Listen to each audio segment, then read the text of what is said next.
작년 10월 말에 장애인 음악 축제가 있었을 때였습니다. 요즘 한참 텔레비전에 나오는 박모세 군 감동 어린 찬양을 했고, 또 땀띠라는 장애인 사물놀이단 아주 큰 그런 우리 은혜를 주었죠.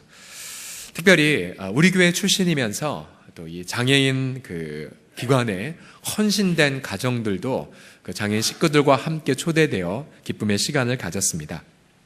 근데 그 중에 한 부부를 이제 소개를 받았는데요. 역시 청년 시절부터 장애인 사역에 헌신하신 분들이었는데, 오랫동안 강남의 한 교회의 장애인 복지관장으로 섬겼고, 지금은 한 구립 장애인 복지관장으로 섬기는 분이셨습니다. 근데 그 관장님이 저한테 오시면서 자신을 이렇게 소개했습니다. 목사님, 저는 고 이동혜 권사님의 아들입니다 라는 말씀해 주셨어요. 여러분, 우리 아시는 분 아시겠지만 이동혜 권사님은 우리 교회 12분의 창립 멤버 중에 한 분이시죠.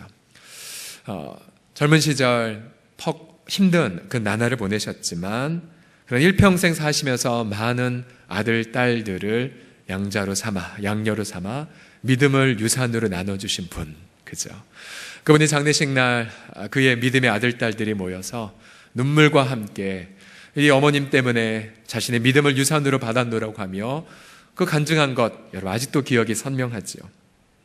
근데 또 다른 아들을 그렇게 만나게 되어서 그 순간 제 마음속에 도대체 우리 권사님은 몇 명을 양육한 건가? 배경을 들어보니 권사님 군선교 시절에 부모를 잃고 오고할 데 없는 이 청년을 만나서 자신의 아들로 삼았다라는 이야기도 들었습니다. 그리고 또 일평생 소외된 이웃을 위해서 사셨던 권사님의 그 믿음의 유산이 그의 영적 아들, 딸들의 삶 속에 그대로 재현되는 현장을 보면서 얼마나 뭉클했는지 모릅니다. 어떤 면에서 세상 기준으로는 메말라버린, 말라 비틀어버진 인생을 사셨지만, 그러나 하나님 보시기에는 풍성한, 너무도 풍성한 열매를 사셔서 지금까지 그 열매 때문에 하나님이 영광을 받으시는 인생, 얼마나 부럽고 사모가 됩니까? 오늘 본문을 보게 되면 정말로 우리의 인생에 가장 필요한 단어 하나를 얻게 되죠. 그것은 바로 열매라는 단어입니다. 열매라는 단어. 만약 우리의 한 번밖에 없는 이 인생이 하나님 앞에서든 또 주변 이웃에서든 정말로 풍성한 열매를 맺고 살아간다면 우리는 그거보다 더 행복한 것은 없을 것입니다. 아마 이 자리에 나오신 많은 성도들은 그 열매란 것이 돈 때문에 생기는 것도 아니고 권력 때문에 생기는 것도 아니라는 것을 아셨을 것입니다. 또 어떤 분들은 내 인생 속에 정말로 어떤 의미가 있는가? 나는 열매 없다라는 생각 속에 정말 어떤 낙담 속에 이 자리에 나오신 분도 있을지 모르겠습니다. 오늘 본문에서 예수님은 그 유명한 포도나무 비유를 통하여 우리의 인생 속에 풍성한 열매를 맺는 비밀을 가르쳐 주고 계십니다. 풍성한 열매를 맺는 인생을 위한 첫 번째의 레슨은 하나님 아버지께서 그 열매를 맺기 위하여 우리들을 예수님과 연합시키셨다는 진리입니다. 우리 첫 번째 레슨을 같이 읽어보겠습니다. 시작. 하나님 아버지께서 우리를 예수님과 연합시키셨습니다. 아멘. 1절에서 예수님은 자신을 가리켜 참 포도나무, 참 포도나무로 비유하시고 또 하나님 아버지를 농부라고 말씀하십니다. 이 농부가 하는 일은 무엇이냐면 이 가지를 접붙임하는 일을 하죠. 그래서 이 참 포도나무를 통하여 진액을 공급받아 마침내 이 가지가 풍성한 열매를 맺도록 힘씁니다. 본문에 보면 하나님 아버지는 열매를 더 맺기 위하여 가지를 계속해서 붙돋우는 역할을 한다고 말씀하시죠. 그러면서 열매를 맺지 못한 가지는 제해버린다는 말씀을 통하여 이미 요한복음 13장에 가룟 유다, 한 번도 그리스도와 연결되지 않았던 그런 가룟 유다의 삶을 또 말씀하셨습니다. 우리 하나님 아버지, 그분은 마치 말라 비틀어진 저와 여러분을 위하여 생명의 근원 되신 예수 그리스도와 연결하는 일을 행하셨죠. 우리 인생 속에 열매가 없는 그 이유들은 몇 가지 이유가 있습니다. 한 가지는 내 인생 속에 너무도 많은 죄라는 열매를 맺었을 때, 또한 여러 가지 시련과 고난을 직면하였을 때마다 난 정말 열매 맺은 게 없다라고 고개를 숙입니다. 근데 우리 하나님은 저와 여러분을 예수 그리스도와 함께 연합시키셔서 예수님을 통하여 풍성한 열매를 맺을 모든 준비를 다 마치신 것을 믿으시기 바랍니다. 요한복음 15장 3절에 따르면 예수님께서는 너희는 내가 일러준 말로 이미 깨끗하여졌다. 또 다른 말로 말하면 열매 맺을 조건을 다 갖추었노라고 말씀하십니다. 예수님의 말씀이란 요한복음 6장 54절에 간명하게 요약되어 있죠. 내 살을 먹고 내 피를 마시는 자는 영생을 가졌다라는 말씀. 즉 예수 그리스도의 십자가 구속을 통하여 우리 하나님은 저와 여러분을 예수님과 연합시켜 주셨습니다. 이것을 종교개혁가들은 신비적 연합이라는 말로 표현했죠. 한번 따라 하시겠습니다. 신비적 연합. 시작. 로마서 6장 3절에서 5절에 따르면 우리는 세 가지 차원에서 예수님과 연합되었습니다. 자, 같이 보시면요. 무릇 그리스도 예수와 합하여 세례를 받은 우리는, 여기서 말하는 이 세례란 예수님을 구주와 주님으로 믿었을 때의 성령으로 예수님과 하나 된 것을 표현한 말입니다. 무릇 그리스도 예수와 합하여 세례를 받은 우리는 그의 죽으심과 합하여 세례받은 줄 알지 못하느냐. 즉 저와 여러분은 예수님의 죽으심과 함께 연합되었습니다. 이게 첫 번째고요. 두 번째로는 그 다음 보시면 그러므로 우리가 그의 죽으심과 합하여 세례를 받음으로 그 다음 보십시오. 그와 함께 장사되었나니. 저와 여러분은 그리스도께서 죽으시고 무덤에 묻히셨을 때에 우리도 같이 장사되었습니다. 그래서 더 이상 죽음이 우리를 정복할 수가 없죠. 그뿐만 아니라 마지막으로 이는 아버지의 영광으로 말미암아 그리스도를 죽은 자 가운데서 살리심과 같이 우리로 또한 새 생명 가운데서 행하게 하려 함이라. 만일 우리가 그의 죽으심과 같은 모양으로 연합한 자가 되었으면 또한 그의 부활과 같은 모양으로 연합한 자도 되리라. 아멘. 마지막 연합은 부활입니다. 부활. 그가 부활하셨을 때에 우리도 그와 함께 부활하여 하나님 아버지의 새 생명을 우리가 받은 것을 믿습니다. 그래서 다시 정리하면 예수 그리스도와의 세 가지 연합. 첫 번째, 죽음. 그래서 우리가 예수 안에서 죄 용서 받은 거고요. 그 다음, 장사됨. 더 이상 예수 믿는 자들은 육신은 죽을지 모르지만 우리 영혼은 영원히 하나님 앞에 살게 되죠. 마지막, 부활의 새 생명. 그래서 날마다 우리도 지금 이 순간 새 생명 가운데에 살아가게 됩니다. 여러분, 만약 저와 여러분들이 예수 그리스도와 연합되지 않았다면 여러분 지금쯤 여러분의 인생은 어떻게 되셨을까요? 저의 경우 1989년 7월 말 예수 그리스도를 구주와 주님으로 영접하지 않았다면 어떻게 되었을까? 저는 최근에 제가 예수님을 영접받을 때 받았던 가장 최고의 선물이 무엇인지를 깨달았어요. 그것은 바로 소망이라는 선물이에요. 소망. 그 당시 저는 17살에 제 인생에 대해서 아무 소망이 없었거든요. 허무감, 또 비관, 또 염세주의, 또 유물론, 그리고 가정은 행복하지 않았고 또 제 내면에는 엄청나게 많은 죄의 정욕들이 가득했고요. 인생의 의미를 찾을 수 없었습니다. 예수님을 영접하는 그 순간 하나님으로 말미암아 예수 안에 있는 제 인생을 향한 소망, 제 인생을 향한 비전, 제 인생이 어떤 방향으로 가야 될지에 대한 목표점들이 불어나오게 됐죠. 저는 그때 살았어요. 만약 그때 예수님과 연결되지 않았다면 둘 중에 하나죠. 허랑방탕하게 살던지 아니면 허무하게 자살했던지 둘 중에 하나였을 겁니다. 저와 여러분, 예수 그리스도 안에서 우리 하나님 앞에 정말로 그 예수님과 함께 연합시켜 주신 그 하나님, 우리가 그 안에 있고 그가 지금도 우리 안에 거하시기에 지금 이 순간 내 인생 말라 비틀어진 가지와 같다라고 절규하는 분들, 그러나 사랑하는 성도들이여, 우리는 그리스도와 연결되었고 그리스도께서 우리와 하나 되셨기에 우리는 지금도 여전히 열매 맺는 인생을 소망할 수 있음을 믿으시기 바랍니다. 옆 사람 보면서 이렇게 고백하겠습니다. 우리는 예수님과 하나입니다라고 해. 시작. 우린 예수님과 하나입니다.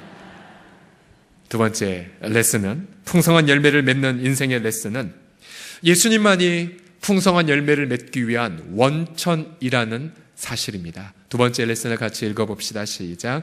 예수님만이 풍성한 열매의 원천입니다. 자, 여러분 학교 시절 생물 시간에 나무가 어떻게 열매를 맺어가는지 여러분 배우셨을 것입니다.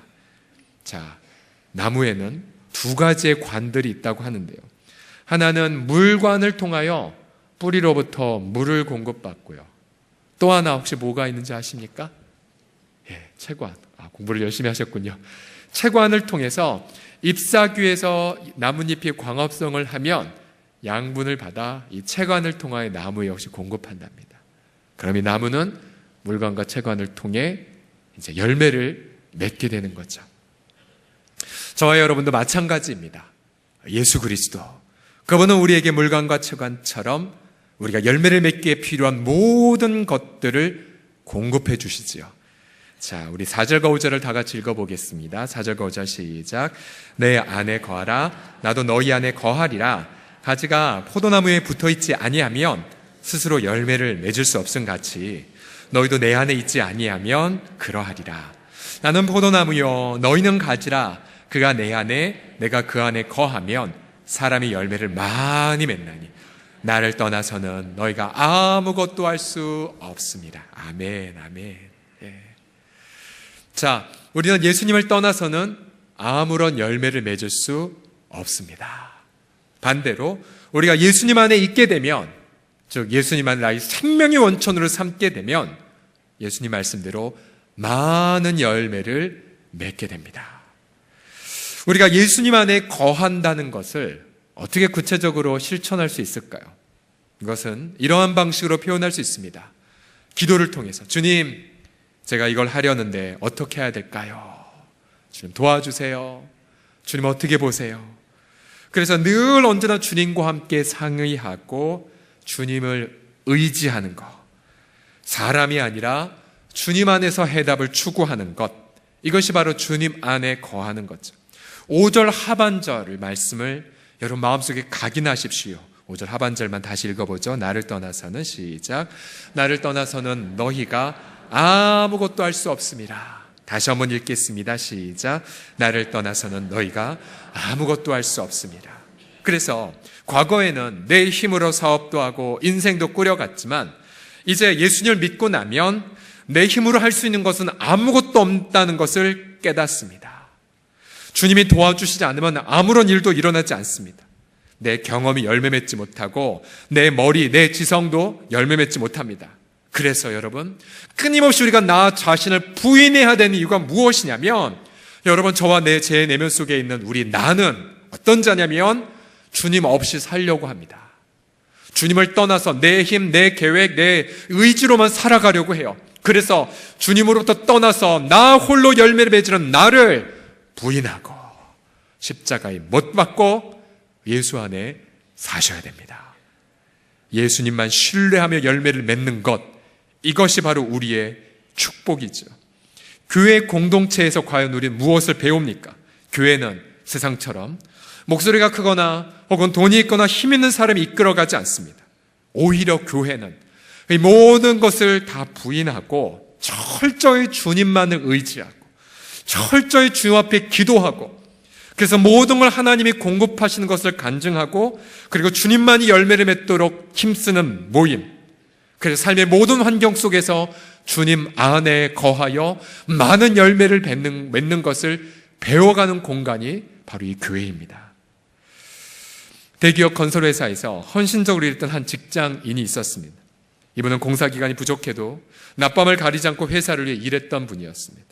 그런데 인사 시즌이 되자 어떤 누군가가 자신에게 넌 진급되지 않을 거야, 내가 될 거야 라는 말을 흘렸습니다. 그는 그 말을 믿지 않았습니다. 나처럼 열심히 일한 사람이 누군데. 그러나 진급날 그는 진급에서 누락되었습니다. 그는 갑자기 회사가 싫어졌고 좌절과 실망 속에 사표를 냈고 또 회사가 준 분양권마저도 그냥 포기해버립니다. 그리고 술로 그렇게 살다가 어느 날부터인가 아내가 교회를 다니기 시작해서 아내를 쫓아 교회를 다니기 시작을 합니다. 그리고는 복음을 듣고 예수 그리스도를 영접하기 시작했죠. 그때부터 그는 모든 것을 주님과 상의하는 법을 배워가기 시작하고, 그러면서 하나님께서 인도해 주셔서 본인만의 그런 아이템을 가지고 집안을 다지는 그런 기술을 갖기 시작했고, 5년 후에 자본은 없었지만 기도하며 창업을 시작합니다. 이분의 설립된 회사의 이름은 반석기초 ENC 주라는 회사입니다. 왜 주라는 단어가 뒤에 있냐면, 자신은 인간의 뜻으로 경영하고 싶지 않다라는 마음으로 주라는 단어를 뒤로 그렇게 바꿨습니다. 그리고 반석 위에서 하나님 말씀과 인도를 앞세워 사업하겠다라는 결심을 합니다. 자신의 사무실 책상 앞에 늘 빌립보서 4장 6절과 7절을 붙잡고 기도합니다. 우리도 같이 읽어볼까? 아무것도 시작. 아무것도 염려하지 말고 다만 모든 일에 기도와 간구로 너희 구할 것을 감사함으로 하나님께 아뢰라. 그리하면 모든 지각에 뛰어난 하나님의 평강이 그리스도 예수 안에서 너희 마음과 생각을 지키시리라. 아멘. 그래서 모든 일에 기도와 간구로 승부 보리라. 또 이분은 스트레스를 말씀 묵상으로 풀었고, 또 밤낮 또 자신의 그런 사업의 역량을 집중하기 위하여 공부하고 찾아다닙니다. 그리고 중요한 걸 하나 포기하죠. 우리 회사는 더 이상 술로 접대하는 것을 포기한다. 이분도 술을 굉장히 좋아하셨던 분이었지만 술로 접대하는 걸 포기합니다. 세상의 원리, 세상에서 딱 낙오되기 쉬운, 정보에서 소외되거나 또 기득권에서 소외되기 쉬운 길일 수 있죠. 그러나 그는 주님만을 원천으로 삼고 술 접대 포기합니다. 그리고 그것을 회사의 영업 원칙으로 삼습니다. 가끔 이 원칙에 타협하려는 직원들이 나옵니다. 또 고객이 제2차, 3차를 요구할 때에도 그는 한결같이 원칙을 지켰습니다. 때로는 직원들이 어쩔 수 없으면 사장님 회사 카드로 긁겠습니다, 술값을. 그래도 그는 안 됩니다. 당신이 그냥 지불하십시오. 우리 회사 원칙입니다라고 끝까지 지켜나갑니다. 그러나 술로 접대하지 않았음에도 불구하고 회사 매출은 떨어지지 않았습니다. 그리고 이것이 인정되자 저 회사, 저 사장님 접대하지 않아 라고 오히려 인정하기 시작했죠. 그리고 탁월한 실력으로 이 건설업계에서 탁월한 매출을 맺기 시작했습니다. 풍성한 매출을 거두는 가운데 이분은 회사 현장이 바로 선교 현장이라는 깨달음을 얻습니다. 이른바 비즈니스 as mission, 즉 나의 비즈니스 자체가 선교라는 그런 깨달음을 갖고 직원들을 최상의 고객으로 대우하고 또 선교지에 교회를 세우기 시작했습니다. 이분이 바로 누구이냐면 느헤미야처럼 경영하라의 저자 문형록 사장입니다. 문형록 사장. 이분이 이 책에서 이렇게 고백을 합니다. 무엇보다도 하나님과 함께 했기에 가장 복되고 멋진 나날이었다. 이제 앞으로 남은 50대와 그 이후의 삶도 하나님과 함께 하기를 꿈꾸어 본다. 매 순간 하나님과 독대함으로써 흔들림 없이 사명을 향해 질주한 느헤미야처럼 나도 항상 하나님 말씀 안에 거하며 내 자리에서 하나님 나라를 든든히 세워갈 것이다. 아멘, 아멘. 멋지지 않습니까, 여러분? 근데 저는 이제 이런 책들을 보면 질투심이 납니다. 왜냐? 예수 믿는, 또 귀하게 믿는 남성도 우리 교회도 많은데 이런 책 하나 못 써낼까? 저는 이런 축복을 하고 싶습니다. 이 자리에 계신 사업하신 남성분들, 예수 안에 거하면 이보다 더 풍성한 열매를 맺을 수 있기에 여러분, 이보다 더 귀한 간증, 또 이보다 더 귀한 책을 써내려가는 남자들이, 또 우리 여성들이 많이 나오기를 예수님의 이름으로 간절히 축복합니다. 그리고 여러분, 오늘 하루가 다 지나가기 전에 잠깐의 침묵의 시간을 가지시면서 자신의 인생을 한번 돌아보십시오. 또 내일 월요일 날 바쁘게 일터든 캠퍼스든 또 직장으로 가기 이전에 나는 과연 주님만을 의지하며 출근하는가? 나는 과연 예수님만을 나의 자본으로, 나는 과연 예수님을 나의 일터의 CEO로 삼아 그렇게 일터를 경영하고 있는가? 내가 정말로 이 과제를 맡고 나서 더 주님을 의지하기 위하여 더 기도하고 더 예배를 드리고 있는가? 여러분, 우리 예수 믿는 우리들은 예수님 떠나서는 아무것도 할 수 없습니다. 이걸 일찍 깨달으셔야 돼요. 만약에 내가 주님을 떠났는데도 불구하고 일이 잘 된다, 그건 축복이 아닙니다. 그것은 징계입니다. 오히려 내가 주님 더 의지했는데 실패했다, 세상적으로. 그러나 그 세상적 실패는 오히려 하나님 보시기에 성공의 역전이 될 것입니다. 또 세상 기준으로 보기에 내가 분명히 주 안에 있었는데 늦게 간다, 오히려 그것은 주님의 지름길로 가는 은혜가 있게 될 줄을 믿습니다. 저와 여러분 이 모두가 죽는 날까지 예수 안에 거하는, 예수님만을 유일한 생명의 원천으로 삼는 우리 모두가 되기를 간절히 축복합니다. 옆 사람 보면 이렇게 고백하겠습니다. 예수님 떠나선 아무것도 할 수 없습니다 라고요. 시작. 예수님 떠나서는 아무것도 할 수 없습니다. 아멘. 마지막으로 이 풍성한 열매를 맺기 위하여 이 물관과 채관의 역할을 하는 것이 있습니다. 그것은 바로 말씀과 기도입니다. 기도와 말씀, 말씀과 기도. 우리 세 번째 레슨을 같이 읽어보죠. 시작. 말씀과 기도 속에 풍성한 열매가 맺어집니다. 7절을 보시면요, 너희가 내 안에 거하고, 그 다음 보세요. 누가 우리 안에 거하냐면 예수님의 말씀이 너희 안에 거하며. 주님 안에 거한다는 게 너무 추상적일 수 있죠. 그래서 좀 친절하게, 얘들아 내가 너희 안에 거한다는 건 말이야, 내 말이 너희 안에 거하는 거야 라고 해석해 주셨습니다. 즉 주의 말씀이 우리 안에 우리의 지성을, 우리의 감성을, 우리의 의지에 영향을 끼치죠. 그러면 나는 말씀을 통하여 소원을 품게 되죠. 그 소원은 내 뜻, 내 정욕으로 인한 소원이 아니라 말씀이 내 인격에 부딪혀서 내려오게 된 소원이죠. 그러면 주님 말씀하십니다. 그때 무엇이든지 원하는 대로 너가 구해라. 여기서 원문 성경을 보면 네가 원하는 대로 구하라고 말하고 있어요. 네가 원하는 대로. 여기서 말하니 너라는 것은 정욕에 사로잡힌 우리가 아니라 주의 말씀 안에 거하는 나예요. 예수님과 연합된 나이죠. 예수님과 함께 죽음과 장사됨과 부활을 경험한 나, 그 새로 변화된 내가 원하는 대로 구하면 어떻게 된다고요? 다 이루어지리라. 할렐루야. 그럼 얼마나 이 기도 응답을 경험하면 삶이 재미있습니까? 제가 지난 주일날 한 이제 아파트에 있는 성도 가정에 신방을 갈 때였는데요. 그 아파트 단지에는 주차 공간이 부족해서 될 데가 없었습니다. 만약 제가 통로에 세워놨다가 신방을 들어가면 꼭 진지한 예배 드린 순간에 전화 오면서 빨리 차 빼주세요 아저씨, 그렇지 않습니까? 그래서 주님 아시죠? 빈자리 주세요. 주님 아시죠? 빈자리. 제가 2번 반복하기 전에 빈자리가 딱 나왔어요. 그 집 바로 앞에. 그래서 기쁨으로 주차하고 기쁨으로 신방을 갔었습니다. 자, 이런 소소한 기도응답뿐만 아니라 여러분 심각하고 고통 어린 기도 제목들 다 있잖아요. 그죠? 마음에 눈물 없이는 기도할 수 없는 제목들. 자, 그 중에 하나가 우리 자녀에 대한 거죠. 자녀에 대한 거. 우리 부모들은 자녀 때문에 늘 고통하고 죄책감 갖고, 무엇보다 자녀들이 신앙 안에서 방황하면 그럼 나는 정말 잘못 살았다고, 난 열매 맺지 못했다라고 자책을 많이 합니다. 이 방황하던 한 17살의 청소년이 있었습니다. 그 마음속엔 불신, 반항이 가득했죠. 그 어머니는 너무나 그를 위해 염려하고 근심했습니다. 잘 되지 않았습니다. 그러자 그 어머니, 또 그 여동생도 자기 오빠의 구원, 또 자기 아들의 구원을 위하여 열심히 기도했었습니다. 어느 날 그 어머니가 자기 집에서 약 100km 떨어진 그 자신의 이모의 집을 방문할 때였습니다. 근데 그곳에서 그 어머니는 내가 오늘 정말 아들의 구원에 대해서 응답받을 때까지 기도해야겠다는 마음을 품습니다. 그래 주 앞에 엎드려서 자신의 마음에 사무치는 눈물을 갖고 끝까지 기도했어요. 주님, 우리 아들 당신 만나게 해주세요.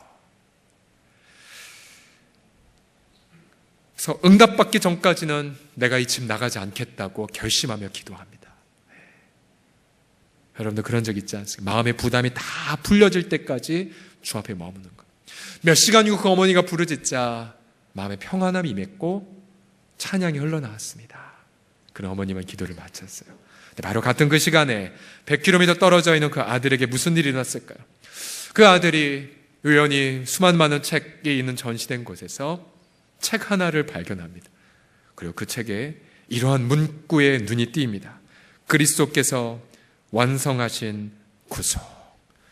그리스도께서 나의 모든 죄를 위하여 이미 속죄삭을 완성하셨다면 내가 할 일은 그 앞에 엎드려 그를 찬양하는 것뿐이구나란 걸 그 아들이 깨달으면서 그곳에서 그 아들이 무릎을 꿇고 예수 그리스도께 자신의 마음을 바칩니다. 그리고 황홀한 기쁨을 그 아들이 누려요. 2주 후에 어머니가 돌아왔을 때 아들에게 그 구원받음의 그 기쁨을 간증하기 전 아들이 먼저 어머님, 제가 어머니 말하는 게 뭔지 이제 알아요. 지난 2주 동안 제 마음속에 큰 기쁨이 있었어요. 이 어머님이 누구냐면 아멜리아 허드슨 테일러이고, 그 아들이 누구냐면 그 유명한 중국 선교사의 아버지, 믿음 하나로만 중국에 들어가 수많은 사람들의 구원의 복음을 증거한 믿음 선교의 창시자 제임스 허드슨 테일러였습니다. 우리 사랑하는 부모들이요, 주님은 우리에게 지금도 말씀하고 계시죠. 예레미야 33장 22절 말씀 같이 읽겠습니다. 시작. 하늘의 만상을 셀 수 없으며 바다의 모래는 측량할 수 없나니 내가 그와 같이 내 종 다윗의 자손과 나를 섬기는 레위인을 번성하게 하리라 하시니라. 아멘. 저는 한 10몇 년 전 이 말씀을 처음 대했을 때의 감격을 잊을 수가 없습니다. 하나님 말씀하셨어요. 하늘의 별, 은하계 별 셀 수 없잖아요. 바닷가의 모래 측량할 수 없잖아요. 네, 그처럼 하나님의 마음에 합한 다윗의 자손들, 또 하나님 앞에 예배의 성별들, 우상에게 절하지 않는 레위인과 같은 자손들이 그렇게 많게 주겠다는 말씀이셨어요. 그 말씀이 제 마음에 들어오는 그 순간 기뻤지만, 또 그 말씀이 제 마음속에 들어오는 순간 통곡이 나왔어요. 왜요? 눈에 보이는 건 그렇게 보이지 않았기 때문에요. 한국교회가 갈수록 고령화되어지고 우리의 젊은 세대들, 특별히 캠퍼스에서의 복음화율은 몇 프로도 안 된다고 하죠. 그럼 통곡이 되죠. 해산의 기도를 하게 됩니다. 그러나 눈을 감고 이 말씀을 들으면 믿어지거든요. 믿어지면 또다시 다음 세대들에게 가서 얘들아, 너희는 열방의 자손이야. 너희는 열방을 제물로 얻을 거야. 너희는 열방을 제자 삼을 거라고 선포하게 되죠.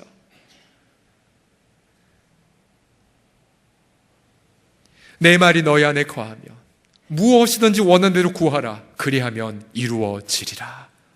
우리 사랑하는 성도들, 예수님과 연결된 우리 사랑하는 성도들이요, 저는, 그리고 우리들은, 또 이 자리에 다음 세대를 헌신된 우리 교사들과 교육자들, 부모들은 이 말씀 그대로 주께서 우리 가운데 이루어 주실 줄을 믿습니다. 그래서 우리는 이 말씀에 빌어서 믿음으로 선포하죠. 순결하고 탁월한 세대들이 일어날 것입니다라고. 우린 동일하게 선포하죠. 허드슨 테일러 같은 리더들이 일어나고, 또 요셉처럼 세상의 기근 문제를 해결할 지도자들, 다니엘처럼 세상의 한복판 안에서 하나님의 영광을 드러낼 지도자들을 주께서 세워주실 줄을 믿는다라고요. 앞서 말씀드렸던 허드슨 테일러, 그는 단신의 몸으로 중국 땅에 들어가서 평생 동안 믿음 하나만을 붙잡고 사역의 모든 원천을 예수님으로 삼고, 특별히 그는 재정의 공급의 원천도 예수님으로만 삼습니다. 페이스 미션의 창시자죠. 사람들에게 자신의 필요를 얘기하지 않아요. 사람들에게 자신의 사역을 홍보하지도 않습니다. 오직 모든 원천이 되신 예수님만 의지하고 그분에게만 평안과 기쁨을 아뢰입니다. 처음에는 한 명이 들어갔죠. 그리고 그는 그곳에서 또 사랑하는 아내를 만났고, 그러면서 한 명, 두 명, 세 명씩 똑같이 페이스 미션의 자들이 중국에 들어갑니다. 51년간 그가 사역하자 한 명으로 시작된 그의 그 팀은 그의 생애 동안 800명의 선교사들이 중국에 들어갔고, 중국 전역에 125개의 학교를 시작했으며 18,000명이 넘는 중국인들이 예수님을 만났습니다. 이 열매는 그의 사후에도 지속되었죠. 1932년도에 그가 소천하고 약 20여 년이 흘러가온 시점에 보니까 중국에는 허슨 테일러처럼 믿음 하나만을 붙잡고 그렇게 나아가는 선교사들이 1285명이 있었고요. 매해 2천만 불이 넘는 선교원금이 공급되었고, 그 당시 10만 명이 넘는 중국인들이 세례를 받았으며 4천 명가량이 넘는 중국인 현지 사역자들이 복음을 들고 그렇게 헌신하고 있었습니다. 여러분 보세요. 한 명의 인생 속에서 맺혀질 풍성한 열매에는 한계가 없습니다. 왜요? 열매를 맺는 분은 예수님이시기 때문에요. 그러하기에 사랑하는 성도들이여, 우리의 모든 인생은 돈의 유무, 권력의 유무로 분류되지 않습니다. 우리 모든 인생은 두 부류로 나뉩니다. 예수님 안에 거하여 풍성한 열매를 맺는 자, 반대로 예수님 밖에 거하여 메말라지고 불타버릴 인생. 여러분, 과연 두 인생 중에 여러분 어떠한 인생을 살아오셨고 앞으로 어떠한 인생을 살아가시겠습니까? 기도하겠습니다. 우리 기도하는 마음으로 모두 다 자리에서 기립해 주시겠습니까?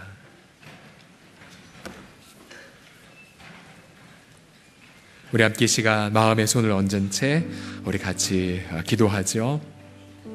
여러분, 풍성한 열매에는 나이도 상관이 없습니다. 모세가 생생한 사례죠.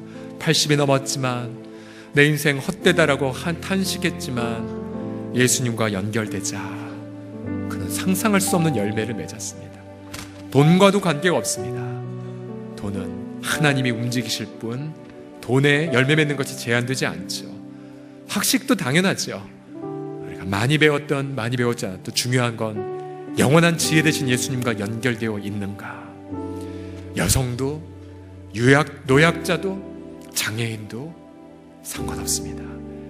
예수 안에 거하는가, 예수 안에 거하며 사업하는가, 예수 안에 거하며 내 인생을 살아가는가. 이 시간 같이 동성으로 기도할 때, 하나님, 내가 예수 안에 살겠나이다. 우리 회개와 결단의 고백을 주 앞에 드리겠습니다. 기도하겠습니다. 살아계신 아버지 하나님, 이 시간 우리 주 앞에 의지하며 나아갑니다. 주여, 우리가 믿나이다. 주의 말씀이 우리 안에 거하고 우리가 주 안에 거하면 아버지 하나님, 너희가 무엇이든지 원하는 대로 구하라. 그리하면 이루어주겠다고 말씀하셨지. 아버지, 내가 믿나이다. 주님, 우리가 믿나이다. 그리고 우리를 그리스도 예수 안에서 아버지 함께 연합된 자로 만드심을 찬미합니다. 그가 죄에 대해서 죽으셨을 때 우리도 함께 죽었고 죄 용서 받았으며, 아버지, 그가 죽으셨을 때 장사되어서 우리도 함께 장사되어 우리가 죽음의 두려움에서 놓여졌고 더 이상 사망이 우리를 통치할 수 없음을 고백합니다. 또한 그가 부활하셨을 때에 그와 더불어 함께 우리도 부활하여 지금도 예수 안에는 새 생명을 우리 가운데 누리게 하여 주심을 찬미하나이다. 아버지의 영광으로, 아버지의 그 풍성한 영광으로 우리 교회 공동체 모든 식솔들이 아버지 하나님이여 자신이라는 원천 속에 갇히는 것이 아니라 아버지 하나님 예수 그리스도라는 그 무궁한 원천에 근거하여 살아가게 하여 주시옵소서. 아버지 하나님의 그 무궁한 문에 하나님 아버지의 영원한 지혜, 아버지 하나님의 놀라운 감화, 아버지 하나님의 놀라운 거룩, 아버지 하나님의 놀라운 통찰력, 아버지 놀라운 인도하심을 통하여 아버지 믿음으로 말미암아 세상의 그 문제를 해결하고 믿음으로 말미암아 열방을 정복하며 믿음으로 말미암아 소외된 이웃들을 아버지 섬겨나가는 한계가 없는 하나님의 무한한 영광과 은혜의 아름다운 통로, 우리는 포도나무의 가지로 남의 주 앞에 붙어 풍성한 열매를 영원토록 맺어가는 우리 모든 사랑하는 성도들이 되어지게 하여 주시옵소서. 주여, 이 시간 주님을 떠나서 내 힘으로 살려고 하는 내 자아를 이 시간 부인하나이다. 주님을 떠나서 내 명예, 내 영광, 내 힘으로 살려는 모든 옛사람의 모든 악한 행실들을 이 시간 회개합니다. 주님, 나를 부인하고 주님을 선택하나이다. 주님만이 내 원천이시고 주님만이 내 지혜이시며 주님만이 나의 자본이시고 주님만이 나의 재원이시며 주님만이 나의 CEO이시고 주님만이 나의 지혜이며 주님만이 나의 거룩이고 주님만이 나의 의가 되심을 믿나이다. 주여, 내가 주 앞에 아버지 하나님이여 나아가옵나니 나를 내려놓고 주님만 온전히 붙잡게 싸우니 주님, 나라는 질그릇과 같은 메말라 비틀려 버려진 인생이라 할지라도 예수 그리스도라는 그 풍성한 열매로 하나님께 영광을 올려드리고 수많은 고통 어린 이웃들에게 또다시 생명의 넉넉한 위안처가 되게 하여 주시옵소서. 우리 주님이 이 모든 걸 능히 이루실 주님을 송축하며 예수님의 이름으로 기도드립니다. 아멘. 하나님께 영광의 박수 올려드리겠습니다.